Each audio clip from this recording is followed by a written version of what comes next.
né? Essa maluquice desse dia. Não é sempre assim, mas também não é muito diferente. Assim, eu não lembro de ter pego tanta neve. Já frio, mas essa neve que deu essa semana. Dá uma nevada, daqui a pouco para, e aí nem acumula. Só que a semana.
Okay, well, good morning everybody.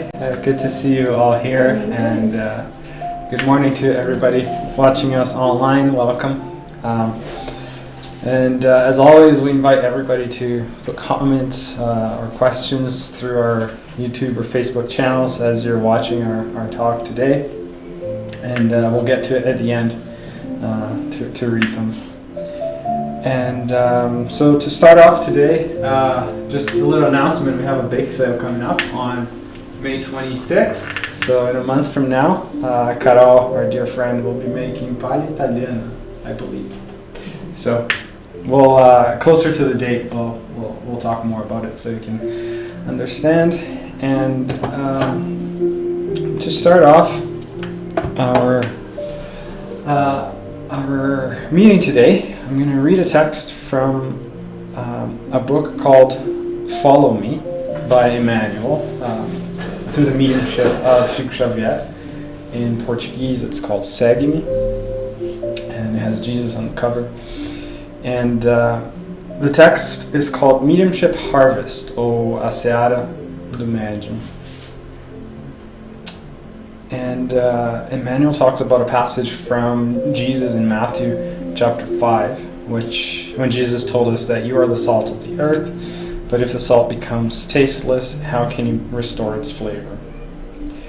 So then Emmanuel brings us a really good interpretation to talk about mediumship. He says, every medium brought to the Christian Spiritist field for a specific purpose is obeying indirectly the designs of the messengers of Jesus, that provide resources and job opportunities to each according to their skills and needs.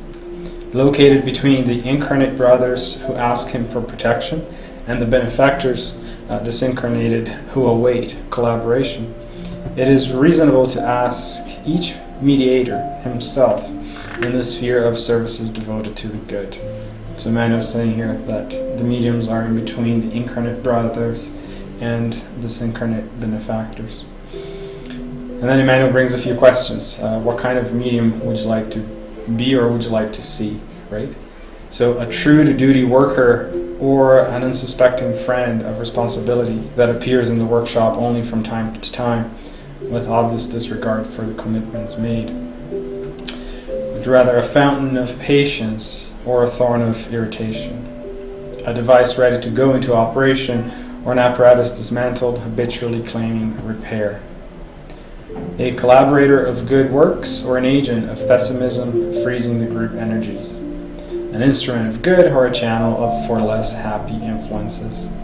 A companion helping others or a worker who only seeks own obligation when illness or trial knocks at their door? A trunk for the firm support of the brothers who pass, tired and suffering, on the paths of life, or a sensitive who closes herself in confusion at the touch of first setback? A support lever or a prop without any resistance? Then Emmanuel asks the medium himself, herself. Ask the medium himself what he represents in the action of the team, which was called to integrate, and will easily recognize what has been and what can be, and in front of the next, so that the mediumistic talents, by borrowing from the Lord, don't shine your life in vain. So let us bring us all together in an initial prayer. We'll close our eyes and connect ourselves with our Master Jesus, our guardian angel, asking Jesus to bless us all here today, to inspire us all here today, and to open our hearts so we can hear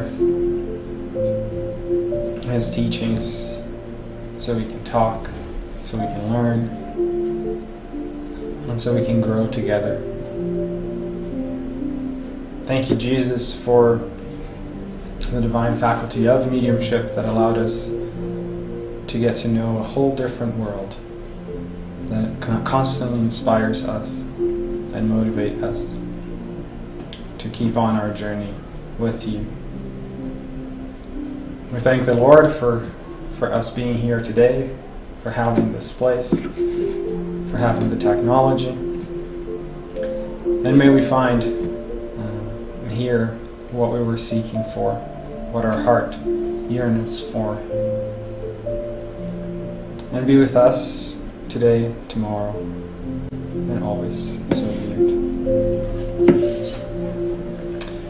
Okay. So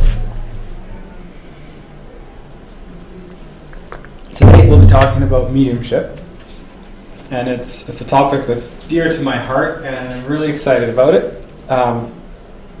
And there is a few lectures from the Federation of the State of Mato Grosso in Brazil, and they did a really nice whole weekend of lectures around mediumship called Mediumship and Mediums.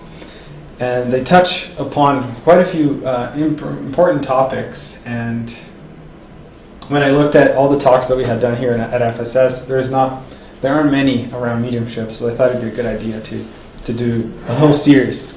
So we'll start with part 1, which we'll talk about mediumship with Jesus, and it's usually a good way to introduce and to start talking about mediumship.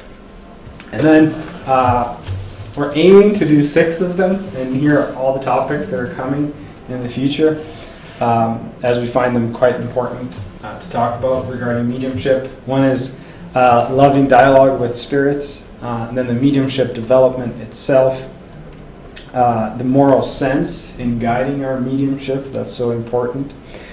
Also spiritual obsession, which is a topic that we always want to bring when talking about mediumship. And lastly, our mediumship commitment. If any of us has that faculty attuned, then we talk about the commitment of that task. So today, talking about mediumship with Jesus, we brought quite a few texts from quite a few books from the Spiritist doctrine. And again, this first one, Mediums and Mediumship, A Journey Through Love, this is the series of lectures from the Federation.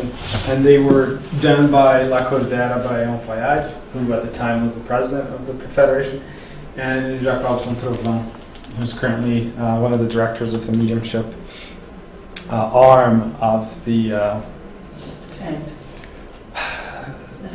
Conseil Fédératif National. I don't know how to translate this, but anyhow, it's kind of like the Canadian Spiritist Council in Canada, in Brazil. And as far as Spiritist books, we have the Gospel, we have the Medium's book, and the Spirit's book, as you can see them all here. We also have one book that's quite nice. It's called Emmanuel, from Emmanuel. It's entitled, the title is his name. And then we're also using some books from André Luis, The Messengers, and In the Domains of Mediumship. So, to start off, talking about mediums, talking about mediumship, we'll go to the Gospel according to Spiritism. And there's quite a bit of text, just for the sake of our friends online, so they can follow us. But so on chapter 28, item 9, in the Gospel, when they're talking about mediums, we have Kardec tells us that in order to know the things of the visible world and to discover the secrets of material nature, God has given us bodily sight, has given us senses, and has given us special instruments. So here Kardec is making an analogy to guide us into understanding what mediumship is. So he's saying that God gave us our sight, our feelings, our tact, so we can interact with the material world here. At the same time, he says, with the telescope, we were able to see this entire world that we couldn't otherwise, which is all the galaxies above and beyond. And then at the same time, through the lenses of microscopes, we could discover this whole new micro world that we also can't see with our own eyes. So these tools, our eyesight, our microscope, our telescope, all these tools, they showed us new worlds that we didn't know before. And then he says, in order to penetrate the unseen world, God has given them mediumship. So we can see mediumship as this tool that allows us to interact with this spiritual world. And he says that mediums are the interpreters in charge of transmitting the Spirit's teachings to humans, or rather, they are the material instruments through which the spirits express themselves in order to become intelligible to humankind. So we can see here that Kardec is telling us that mediumship, it's not only here to show us that this spiritual world exists, but also for us to gather all the teachings from the Spirit, so the spirits can share with humankind all their knowledge, all their experiences, and so on and so forth. It says that their mission is holy because its aim is to open up the horizons of life eternal. And when we start talking, and we're not going to be focusing on this today, but when we start thinking about eternal life, when we understand about reincarnation, when we understand that this is not our only life, and it wasn't the first and it won't be the last, all the reflections that this brings up, everything that we can discuss around just knowing that this exists, right? For example, we can talk about, we can understand better God's justice, we can understand better faith, we can understand better where our loved ones go, where we're going, why we're here. So just the notion of knowing that the spiritual world exists brings us a lot of reflections and it helps us understand God. So this is a brief introduction on what is mediumship and what are mediums. And then, if we go to the Medium's book, which is a book by Kardec, his second book, this one over here, it's the Bible for mediumship, basically. Not only does it explain to us how it works, what the types of mediumships that there are, Kardec also focus on the moral of the medium, explaining why we have mediums and what is the calling, what is the purpose of having that for each individual person. So since we're bringing the topic about mediumship with Jesus, I want to separate those two, to talk about mediumship and then to talk about Jesus, and then we'll connect the two.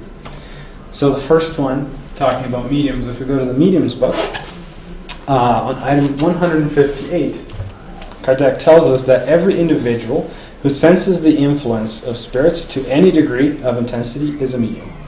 So that's a fairly blanket statement and very broad.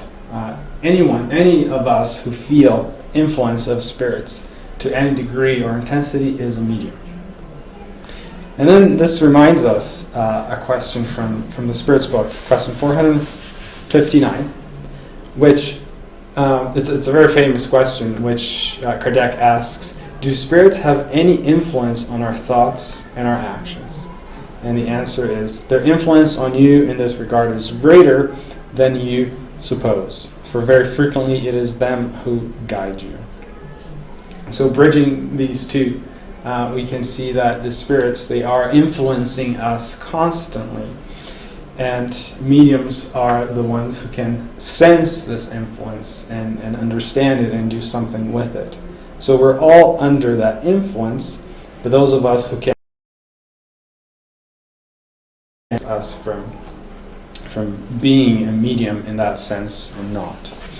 And please interrupt me if you have any questions, comments. Like, I really don't want to be talking here for an hour without any interaction. That's the beauty of being in person again. And the other very important piece about mediumship, and we can talk about this for quite a few minutes, it's the fact that mediumship is a faculty. It's an organic faculty. It's, again, a tool to help us evolve. So just like our eyes allow us to see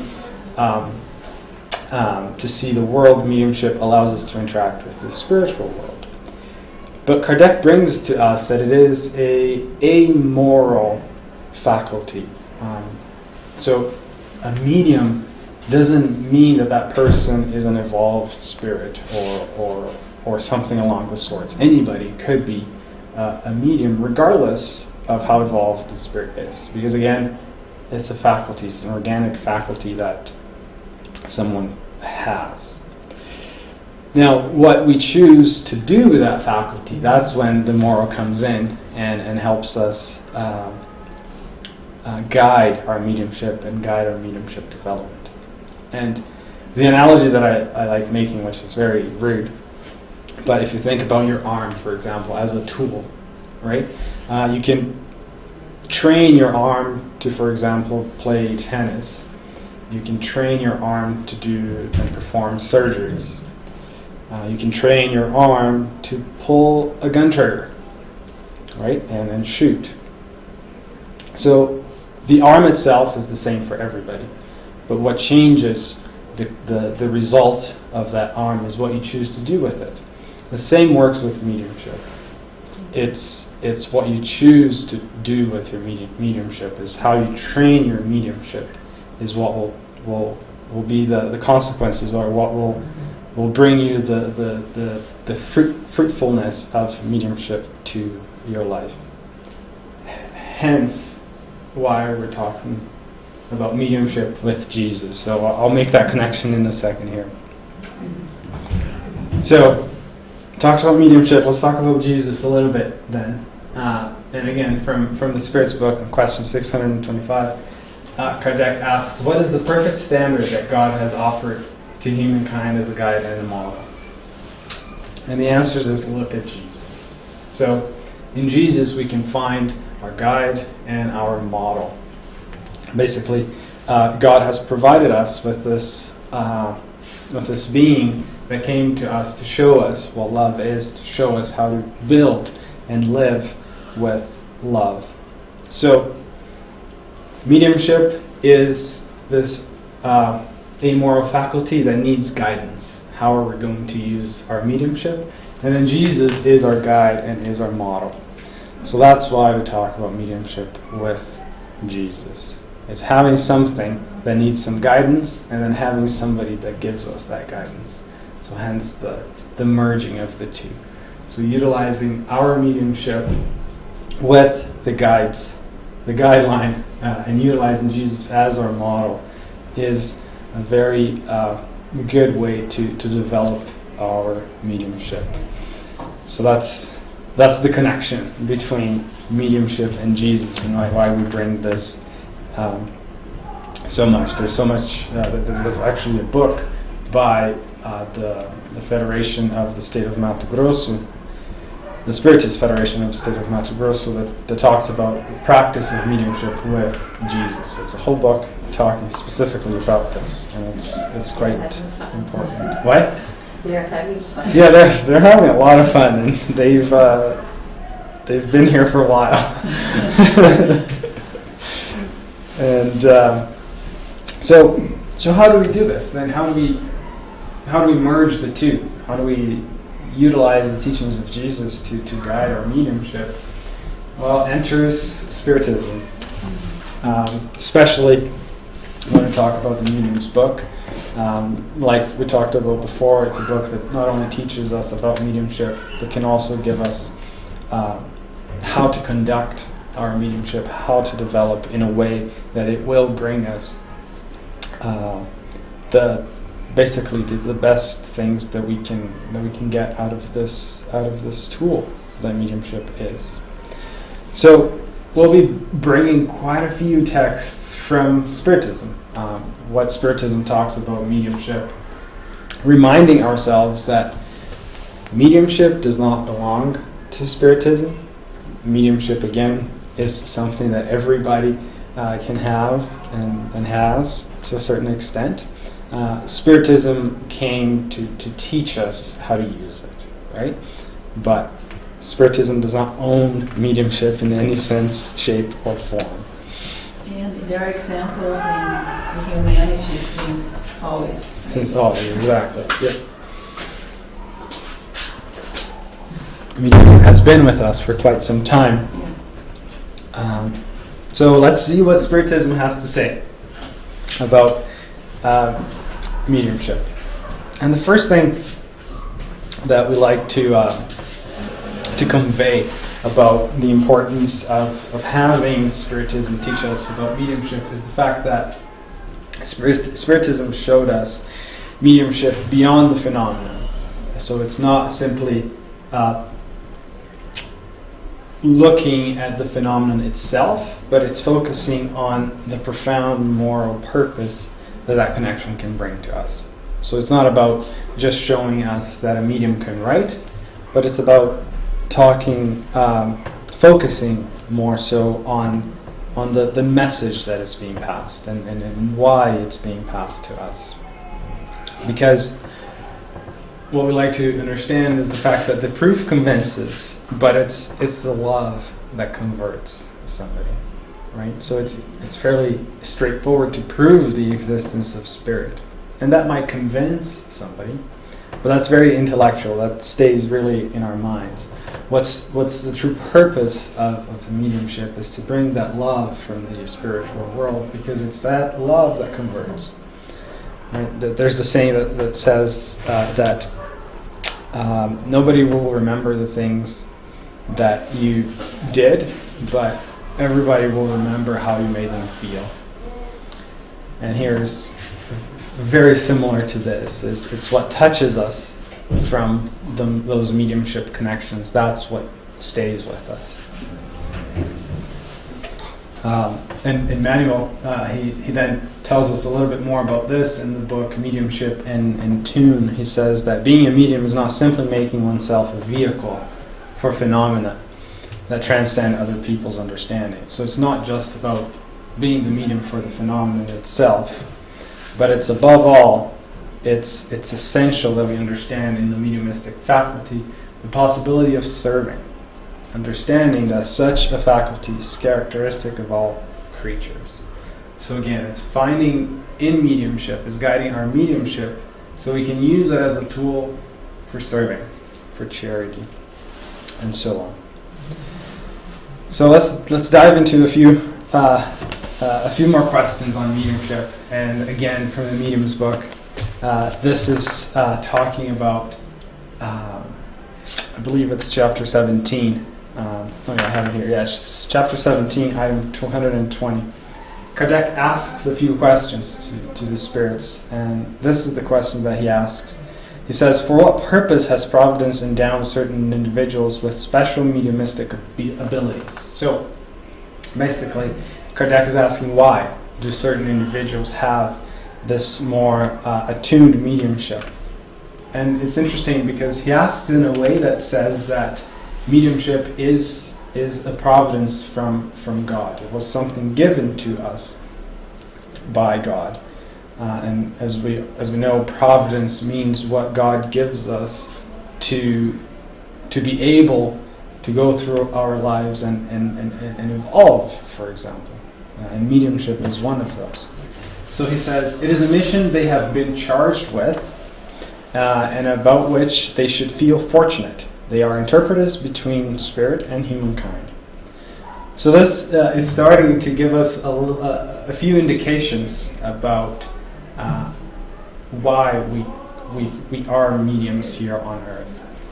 If we read the very first words when it says, it is a mission that they have been charged with. So this means that before we incarnated into earth, we had already decided to become, to come as mediums to this earth. So something that we decided before we incarnated. And we're going to read a passage from a book from André Luis that shows exactly this. And so since it's something that we chose to be before we came here, so he says that we should feel fortunate for having it, because again, it's a tool that if well utilized can give us a lot of joy, can give us a lot of peace. And then they say they're interpreters between spirit and humankind, as we've already talked about. So the commitment to mediumship has been done before we even came to Earth. And to talk about this book here, Emmanuel, there's a section here, and we'll use this book quite a bit today. There's a section that he focuses on mediums, and he says that the section that he's talking about here is, generally speaking, who are mediums? So talking in general terms, who are the mediums? And he says that mediums in general are not missionaries in the common sense of the term. They are souls who have failed disastrously, who have greatly contradicted the course of divine laws, and who rescue under the weight of severe commitments and unlimited responsibilities the dark and criminal past. So this might sound a little bit harsh, right? So it's always good to bring this with a very loving atmosphere so we can understand this a little bit better, right? So this firstly tells us that mediums, they are not these evolved spirits. They're here to learn and to, through their mediumship, evolve, right? So this helps us remove mediums from pedestals that we might be putting them on. And then Emmanuel says that it might be people that have contradicted the course of the divine laws in their previous lives. And to show this, we have the example from Ivone Pereira do Amaral, who was a medium in Brazil. And she actually tells us that she had a choice when she came to this last incarnation, that she could come as a medium, or she could come with quite a few physical difficulties in her body, because she had committed suicide for quite a few incarnations before that. And then she chose to come as a medium. And in that mediumship, in that commitment, in those responsibilities that come with mediumship, she was able to repair everything that she, not everything, but a lot of what she had done in the past, right? So again, mediumship is a tool. If used well, it can be a source of a lot of love, a lot of opportunities for repair. So it is very nice to see it as this beautiful and divine tool that is given to a lot of us. Nilvan Pereira was the medium who psychographed the memoirs of suicide. Yeah, Memórias de Suicida. So not only she helped herself through her mediumship, but she brought knowledge for all of us to have. Yeah. And Jacobson Trovão, when he's giving this talk, he also brings a passage from Chico. Mm-hmm. And as we know, Chico said at one point he wanted to write some of the romances that he wrote. Mm-hmm. Right? And when he told Emmanuel that he wanted to do that, Emmanuel said, well, you can, and as long as you have discipline. Mm-hmm. Right? Discipline was something, a virtue that he was being invited to develop, so he could write 40 or so books, if I remember correctly. And then he did so. He not only developed those virtues, but he applied it in all his lifetime.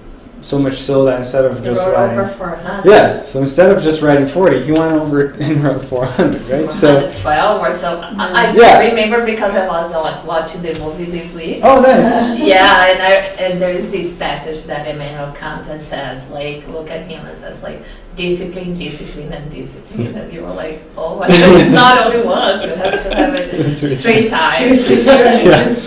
Yeah, it's a perseverance quite a bit. Yeah. And like you said, and this is something that Jacobson talks about, is that the way we use our mediumship, we can carve out our future. We can carve out the results of our mediumship. So, for example, Chico had the opportunity of writing 40, and then through his devotion, through his discipline, he expended that to 10 times what he initially thought, right? And then Jacobson says that somebody asked Chico, it was like, so are you going to ever receive a message or write a book from the apostles, from like Matthew or from John, from Luke?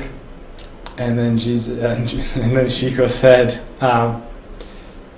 the level of discipline that I would need to be able to write something from these spirits would be so much that I can't do it. Wow.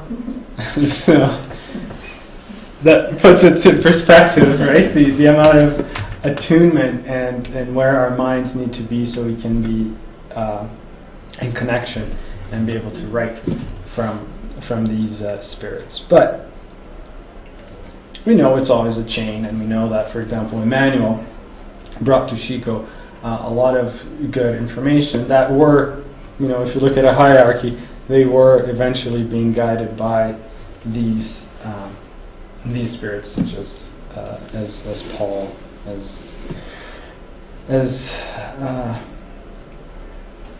Luke and Matthew, and so on. So we're going to talk about Otávio now. He is a person that was in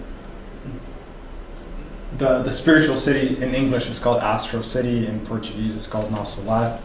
This is a passage from the book The Messengers by André Luiz.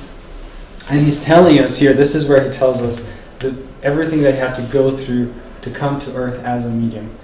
He said that after incurring huge debts in the carnal sphere, so in our earthly world here, in another time, I came knocking on the doors of Astral City, Nosso Lar, being attended by dedicated brothers who proved to be tireless towards me. So he like he was saying here, right, he incurred a lot of debts in his previous incarnation. So when he passed away, he went on and went to Nasulat, or Astral City, where he found a lot of help, where he found very dedicated brothers that could help him. And he says that I prepared myself then for 30 consecutive years to return to Earth in a mediumistic task. So for 30 years he spent at Astral City. He was preparing himself to come as a medium. And that preparation is, we don't have details exactly on what he was doing, but it has to do with learning about mediumship, but it also has to do with preparing his spirit to be able to connect once incarnated. So you can see it's a long commitment, it's a long preparation that happens before we come, right? And this is in line with what we saw in the Medium's book that talked about that we had chosen that before we came. So then he says, to return to Earth in a mediumistic task, desirous of settling my accounts and elevating myself to something. There was no lack of truly sublime lessons, nor holy stimuli to my imperfect heart. So the last sentence here tells us that mediumship is what is going to give him the opportunities of some sublime lessons and some holy stimuli for his imperfect heart. So again, showing us how divine mediumship can be. And so this is talking about mediumship on our end, on the mediums themselves. Now let's see what the spirits say about themselves. Again, in this book, Emmanuel brings to us the purpose of spirits. He says, our purpose being the spirits, this is Emmanuel saying, our purpose at present is to cooperate with you for the attainment of peace and concord within the human community. So this is one of their purpose at the present, right? Is to cooperate with us, incarnated beings, to improve the peace and the concord amongst humans. And then further down, he makes a call to action for the mediums. He says, help us by bringing us to concurrence of your goodwill, of your desire. So this is Emmanuel now talking to mediums. Spirits, again, have the purpose to enlighten us, to bring peace and concord within us. So he's asking mediums then, help us by bringing us the concurrence of your goodwill and your desire. Help us in our blessed purposes of rebuilding the temple of Jesus, whose altars the bad priests neglected, carried away by the siren of vanity and the interests of the world. Hey, welcome. Sorry. Oh, it's okay. It's fine to see. Welcome. Nice that you were able to come. Thank you very much. So as we were reflecting here, Emmanuel is asking mediums to help them, to help the spirits, to rebuild the temple of Jesus on earth. So it is a call to action. It is a call to help. So if you're wondering what one of the purposes is of mediumship, this is one of them, is to rebuild the temple of Jesus. Now we might ask, what is the temple of Jesus? Where is the temple of Jesus? It didn't leave us a temple that we can go to, but the temple of Jesus is within all of us. The temple of Jesus is right here within all of us. And when we rebuild that temple of Jesus, meaning when we can build love and kindness, when we can build love within ourselves, we are bringing together the temple of Jesus and humanity, one by one. So this is what Emmanuel is inviting us to do with our mediumship. And if you remember, I read a text in the very beginning of our talk today, and it was from the book called Follow Me, or Segui Me, again from Emmanuel. And it talks about mediumship. It talks about harvesting mediumship.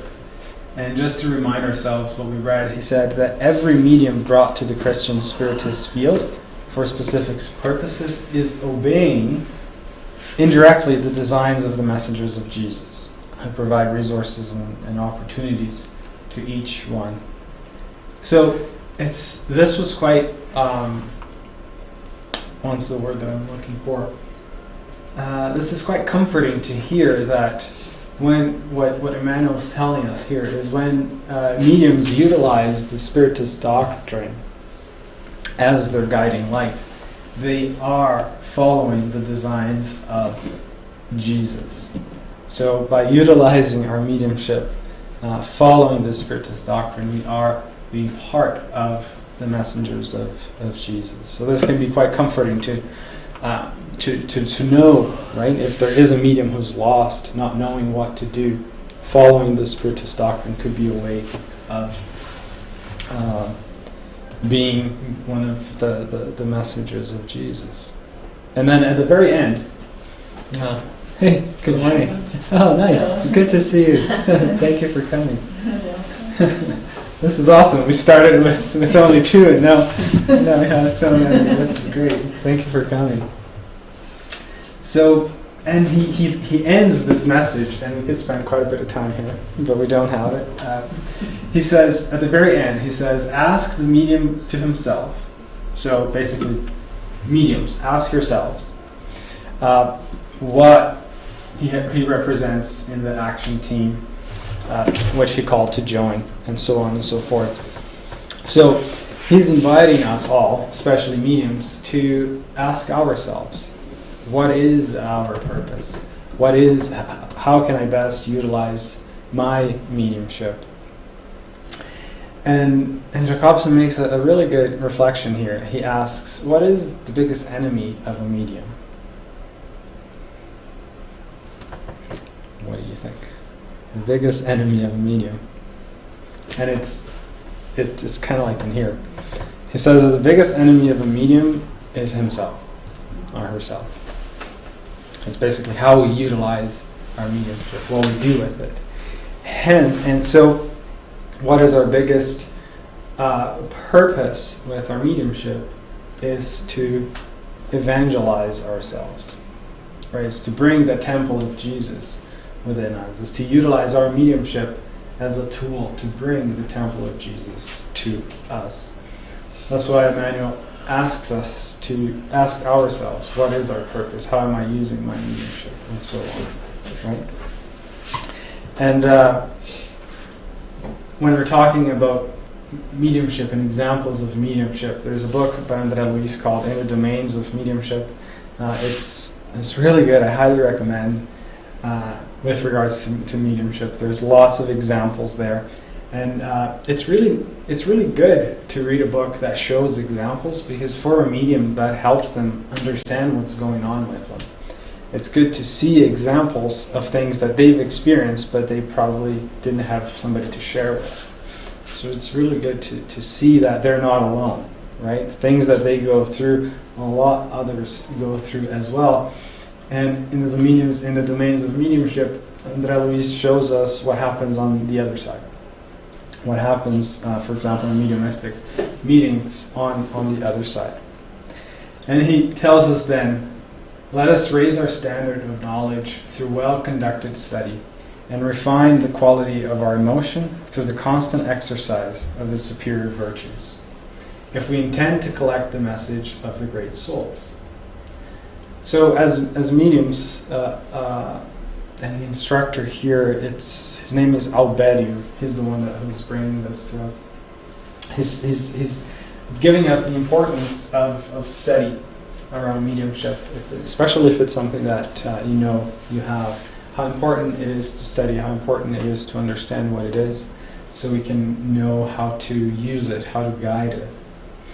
And he says again, it's a constant exercise of the superior virtues. So it's an invitation for us to develop our virtues through our mediumship.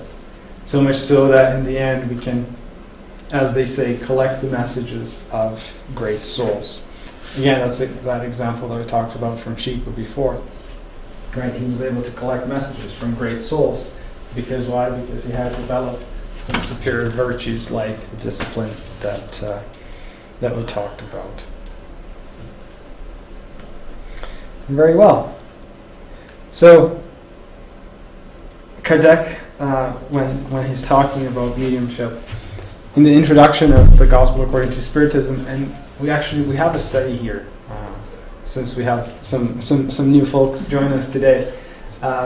On our Mondays, every second Monday, we have a study of the Gospel according to Spiritism, and we just recently started a few months ago, and we're reading it in sequence. So we started from like page 1, from the introduction. Yeah, an introduction. Yeah, from the introduction, not page 1, from the introduction.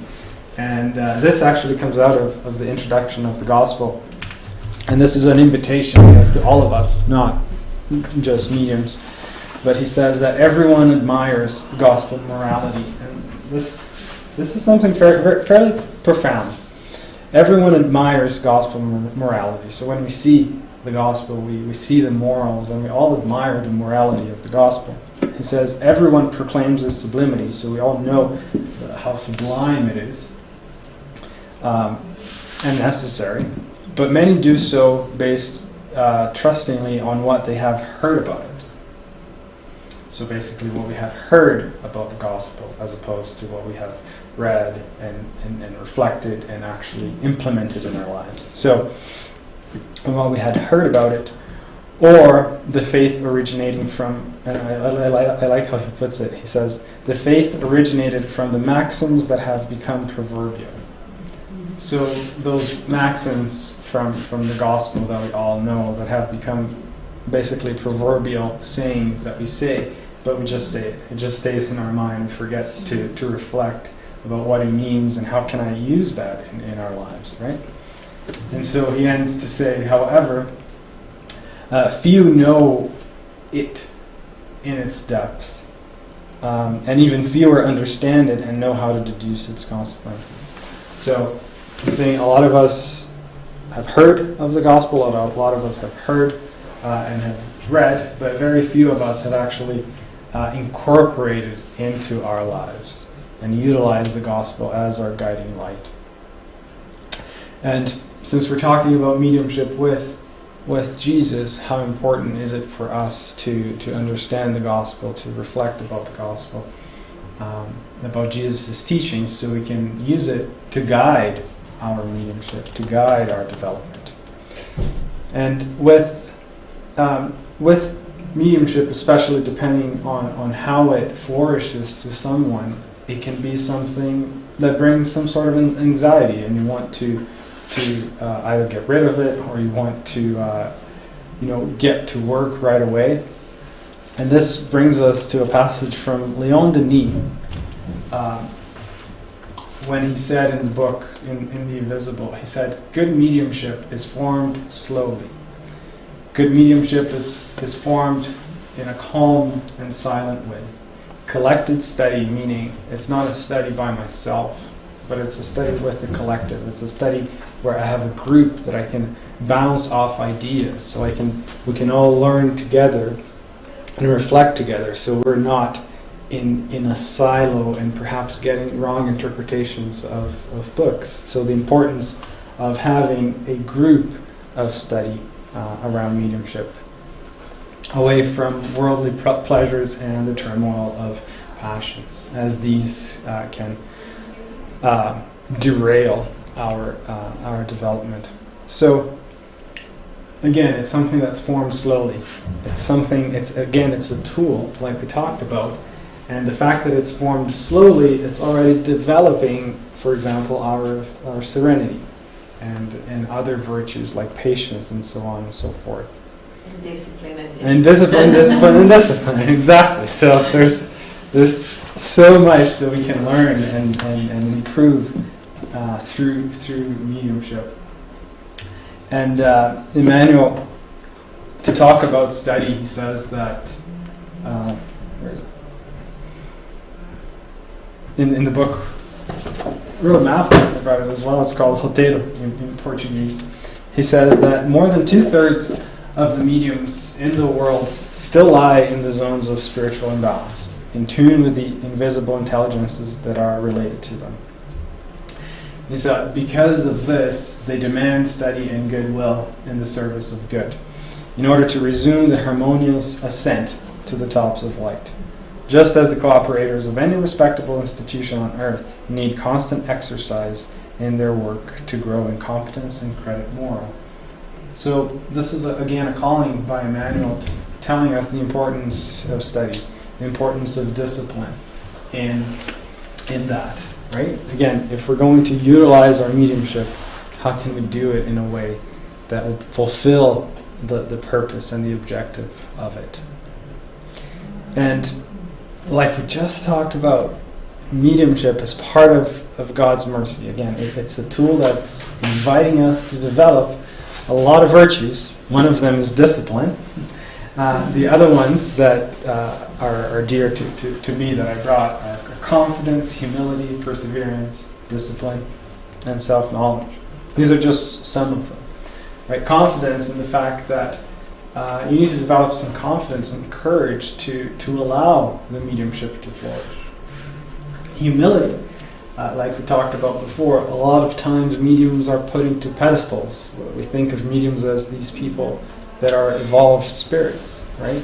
And because this is something that is portrayed in society, can become quite a trial for humility. And we can see that in Chico, right? He was a great example of humility and how he used his mediumship. And again, perseverance, discipline, and self-knowledge. And I think the other thing with humility, like you've seen Chico, you've seen Divaldo too, is just like, and you see also that it's a lifelong learning curve. Like in the beginning or in the young ones, right? I remember watching like Divaldo's movie too, and he's just starting, he's very young, and he accepts to go to Aracaju to give a speech, right? And then at the end of the day, he's able to do it. He does a great one, and he's told, like, it was not you. You need to be more humble. How come you accept a test like that? And I was like, oh wow, it's not you. You're a postman. Chico says all the time, I am a postman. I'm not doing that. Exactly. I'm just delivering the message. Yeah, exactly. Yeah. That's exactly right. And you see how it was mediumship that provided the opportunity to Divaldo, for example, that passage, to develop his humility, right? Yeah. He found in mediumship the tool to develop his... And you see that they don't come ready, like they are humans. Exactly. Like now when you see the old Chico, the old Divaldo, you tend to put a little bit more in a pedestal, and you forget the mankind, the humankind, or like that they are learning that they're humans too. Exactly. Yeah. So it can be something that can help a lot if used according to the teachings of Jesus and Spiritism, like these two examples that we talked about. And to end, in talking about mediumship with Jesus, we can think that all the apprentices of faith can become mediums of charity through which the Spirit of Jesus works in 1,000 different ways in each section of our evolutionary march. So this is a calling to all of us, not necessarily just mediums with that can write or can speak through spirits, but we can all be mediums of charity, so means of charity to the entire society. So being mediums of Jesus by doing the things that he taught us to do to others, and in that perform our charitable work. And he says in many different ways. There's thousands of different ways to help ourselves and help others at every step of our lives. So that's 12 o'clock. That's all I had to bring to you guys. I don't know if you have any questions or any comments. I'm just going to check here online if we have anything.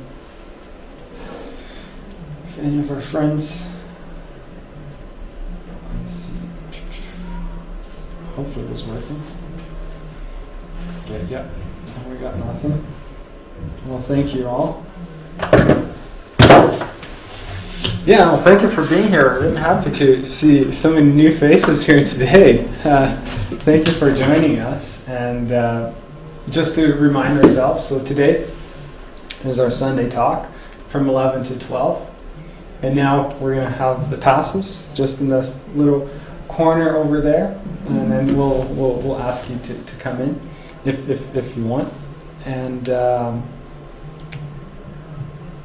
And tomorrow, announcement for tomorrow. Tomorrow, Monday at 7, we have the study of the Gospel according to Spiritism. It's all online through Zoom. So if you're not part of our WhatsApp group and you want to be, we can add you so we can get the invitations to the studies.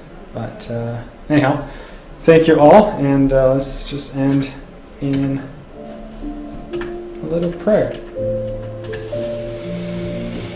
So, if we just take a deep breath and close our eyes and start remembering of this just last image that we saw with Jesus, just sitting in front of all these people trying to learn from him. We can see ourselves there, just sitting down and listening to him talk. And so we ask you, Jesus, that you can help us open our hearts so we can hear, so we can listen, and so we can see all the teachings and the examples that you give us daily in our lives. Help us understand the things that we go through. Help us see them as opportunities for growth. And in our mediumship, help us understand its purpose and help us build our discipline so we can utilize it in the best way for our lives. Thank you for bringing us here today. Thank you for the love that we shared and continue to share. And may we be together, and may you bless us today, tomorrow, and forever. So be it. Okay. Thank you, guys. I'm just going to leave. I'm going to leave this picture here out.